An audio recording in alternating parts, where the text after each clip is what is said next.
Mastering polite requests. How to ask for directions. Hello everyone. In today's video, we're diving into the art of asking for directions, not just any way, but the polite way. The ability to ask for directions respectfully is a crucial skill in any language, but particularly in English. It's not only about getting the information you need but also building good relationships with people you interact with. Today, we'll learn how to combine polite expressions when asking for directions. Before we dive in, let's refresh our memory on some of the polite expressions we use when asking for directions. Phrases like, "Excuse me," "Could you please," and "Would you mind," are commonly used to ask for directions politely. These expressions show respect for the person you're asking and generally encourage a more positive response. Now let's explore how to combine these phrases for maximum politeness. When you need to ask for directions, the key is to start your request with a polite expression, proceed to your actual question, and sometimes finish with another polite phrase.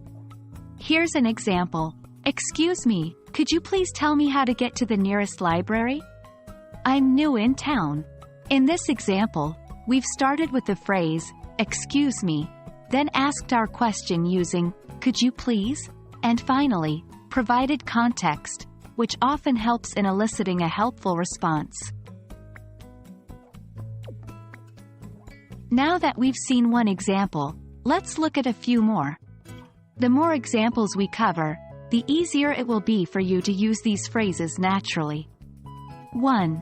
"Excuse me, could you kindly direct me to the nearest bus stop? I seem to be lost."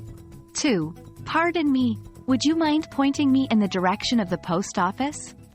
I'd really appreciate your help." 3. "I'm sorry to trouble you, but could you please show me the way to the museum? I'm not familiar with this area." Notice how all these examples start with a polite phrase. Use another polite expression to ask the actual question, and provide context that explains why you're asking. That wraps up our lesson on combining polite expressions when asking for directions. Remember, using these polite phrases is more than just about being courteous. It's about building good relationships with those around you. We hope that this video has been helpful, and that you'll feel more confident asking for directions in English. See you in our next lesson.